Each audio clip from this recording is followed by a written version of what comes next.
जय गुरु जी, शुक्राना गुरु जी। ओम नमः शिवाय। शिव जी सदा सहाय। ओम नमः शिवाय। गुरु जी सदा सहाय।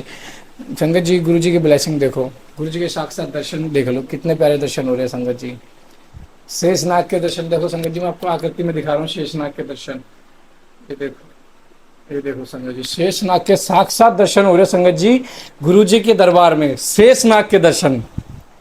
संगत जी, ये दर्शन होना कोई छोटी चीज नहीं है। शुक्रवार वाले दिन महाविष्णु के यानी कि लक्ष्मी माता के दिन वाले दिन विष्णु भगवान के शेषनाग के दर्शन होने का मतलब है कि भगवान विष्णु हम पे प्रसन्न है। और वो सिर्फ प्रसन्न क्यों? क्योंकि हमारे गुरु ने हमें रास्ता दिखाया है, हम उस रास्ते पे चले हैं और हमने उस रास्ते पे विजय हासिल करी है, हम गुरु की परीक्षा में पास हुए हैं और इसलिए गुरुपा ने हमें उसका सफल होने का यह संकेत दिया है शेषनाग के दर्शन दिलवा के। संगत जी, लंगर सेवा बहुत ही किस्मत से मिलती है। मैं तो कहता हूँ कोई भी संगत जो भी पाठ सुनती है वो लंगर सेवा को मिस ना करे, क्योंकि संगत जी लंगर सेवा मिस करना बहुत, मतलब क्या बोलूँ, मैं बोलना नहीं चाहूँगा। लंगर सेवा में कंट्रीब्यूट करके देखो आपके कितने काम बनने शुरू हो जाएंगे।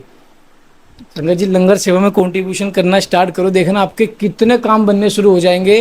किसी को जबरदस्ती नहीं है, मैं फिर कह रहा हूँ, क्योंकि गुरु जी का आशीर्वाद है।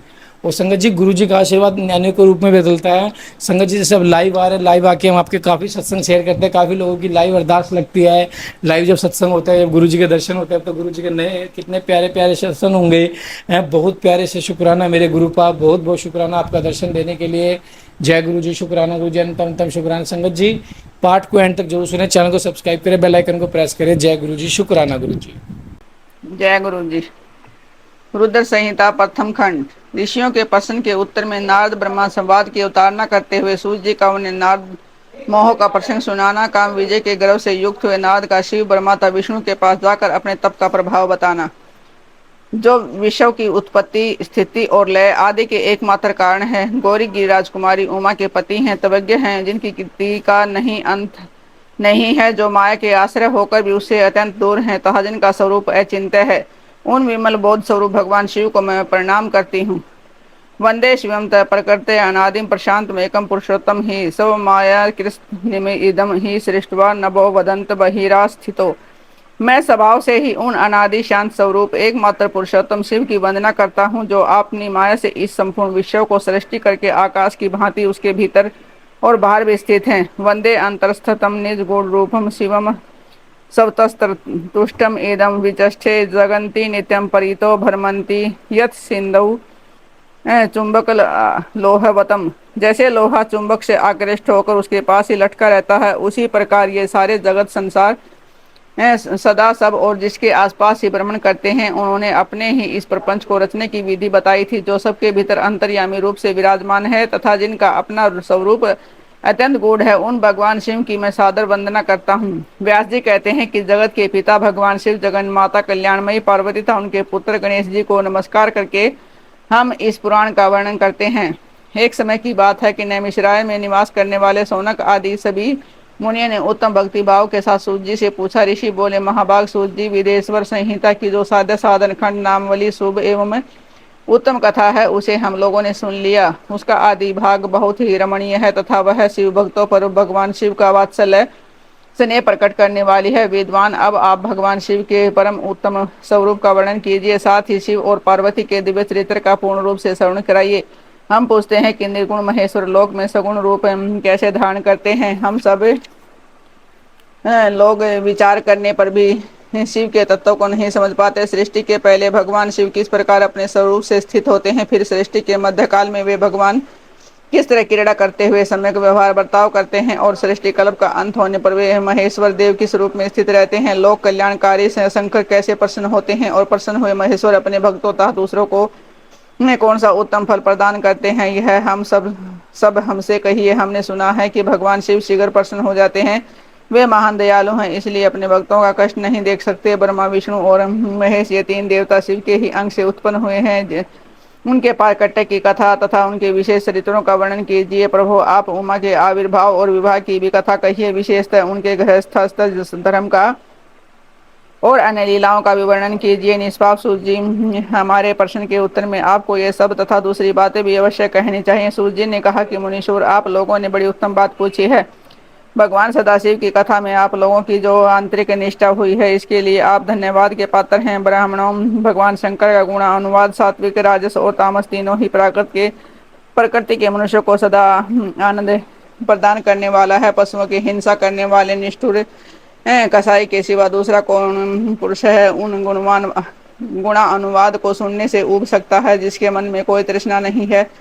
ऐसे महात्मा पुरुष भगवान शिव के उन गुणों का गान करते हैं क्योंकि वह गुण वाली संसार रूपी रोग की दवा है, मन तथा कानों को प्रिय लगने वाली और संपूर्ण मनोरथों को देने वाली है। ब्राह्मणों, आप लोगों के प्रश्न के अनुसार मैं यथा बुद्धि प्रयत्न पूर्वक शिव लीला का वर्णन करता हूँ। आप आदर पूर्वक सुने। आप जैसे आप लोग पूछ रहे हैं उसी प्रकार देव ऋषि नारद ने शिव रूपी भगवान विष्णु से प्रेरित होकर अपने पिता से पूछा था।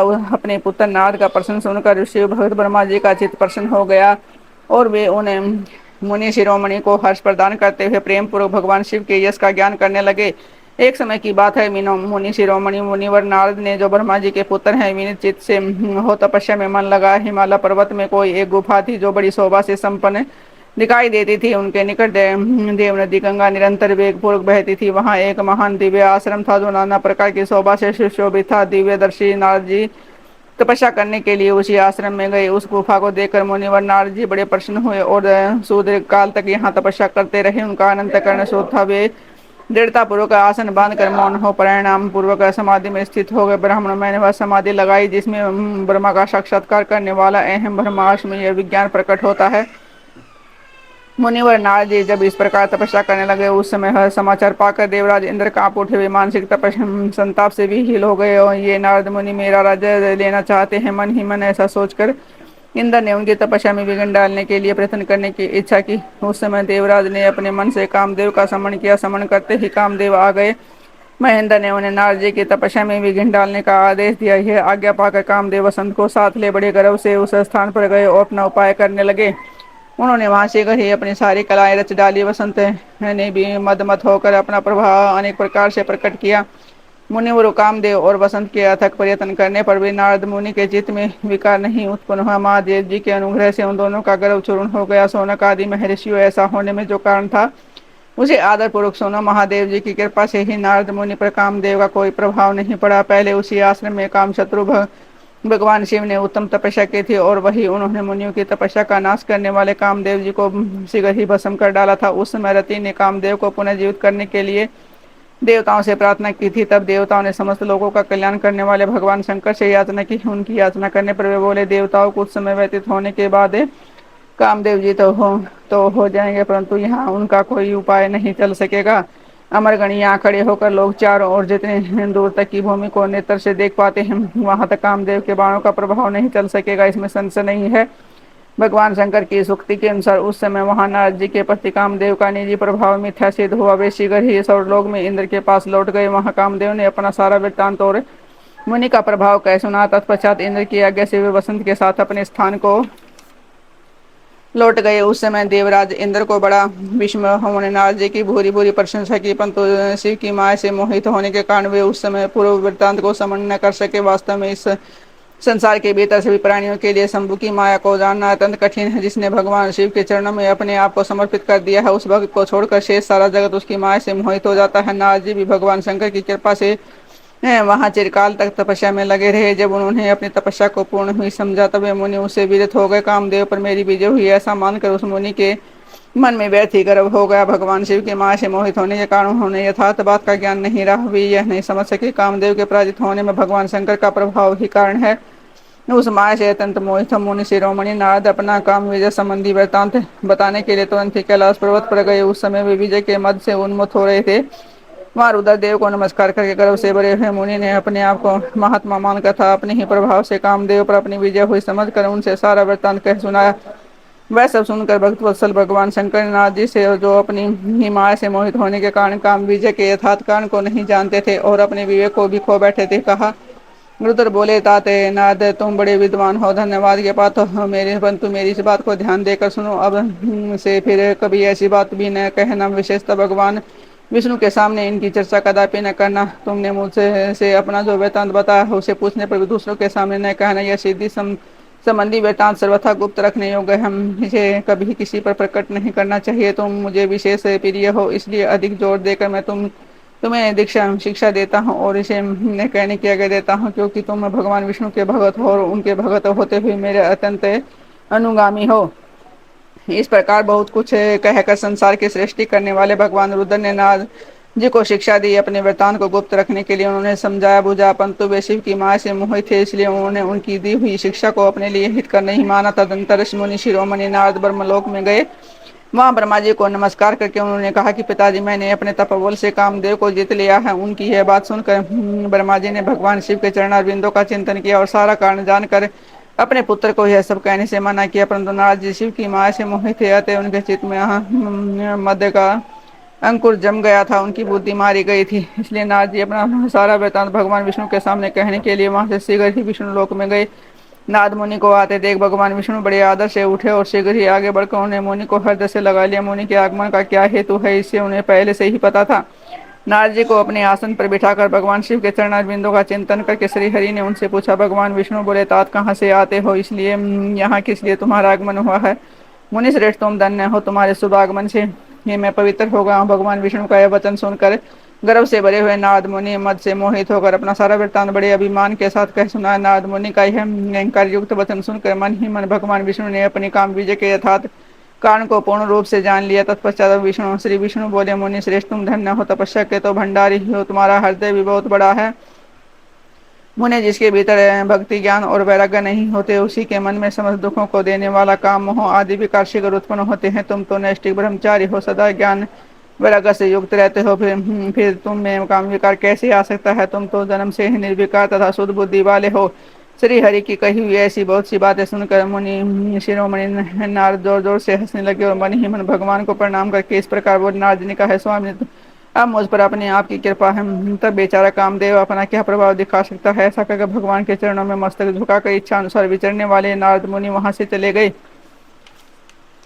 जय गुरु जी, शुक्राना गुरु जी, अनंतम अंतम शुक्राना, लख लख बार शुक्राना, हर चीज का शुक्राना मेरे मालिक, अपने साथ जोड़ने का शुक्राना, अपने दरबार बुला के लंगर प्रसाद करने का शुक्राना, अपने पास जोड़ के हमें सारे कष्टों से दूर करने का शुक्राना, हर हर मुसीबत से बचाने का शुक्राना, हर चीज़ से बचाने का शुक्राना, हर 7 तारीख को लंगर सेवा ब्लेस करने के लिए शुक्राना, क्यों आपने इस लायक समझा कि हम आपकी लंगर सेवा कर सके, लोगों का कल्याण हो सके, ताकि उन लोगों तक भी आपका लंगर प्रसाद की सेवा पहुंच पाए जिनके पास इलाज कराने के लिए पैसे नहीं होते, जो बाहर भटकते रहते हैं, जिन्हें एक वक्त का खाना भी ठीक से नहीं मिल पाता, वो आपका ब्लेस किया हुआ लंगर यानी कि आपका ब्लेस किया हुआ प्रसाद जो खाएंगे, दवाई जो खाएंगे, उनकी जो बीमारी होंगी वो ऑटोमेटिक खत्म हो जाएंगी।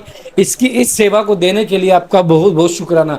और जो भी संगत हमारे साथ कनेक्ट हो रही है उनका भी बहुत बहुत शुक्राना, लख लख बार शुक्राना, हर चीज़ का शुक्राना, हर सांस का शुक्राना मेरे मालिक, इतना प्यार बनाने के लिए शुक्राना, इतनी हर चीज़ को स्वीकार करवाने का शुक्राना। संगत जी, गुरु परम पिता परमेश्वर जो भी है ना करते, वो एक साजिश के अकॉर्डिंग करते हैं, एक वजह के अकॉर्डिंग करते हैं कि उसके पीछे एक वजह होती है, क्योंकि हर चीज़ का एक वजह होना निश्चित है, हर चीज़ का एक कारण होना निश्चित है, हर चीज़ का होना भी निश्चित है। क्यों होना निश्चित है वो तो हमारे गुरु पिता ही जानते हैं। तो संगत जी, पाठ को एंड तक जरूर सुने, पाठ को इग्नोर मत करें, क्योंकि हर पाठ में एक नई ब्लेसिंग होती है, उसे पहचाने। जय गुरु जी, शुक्राना गुरु जी।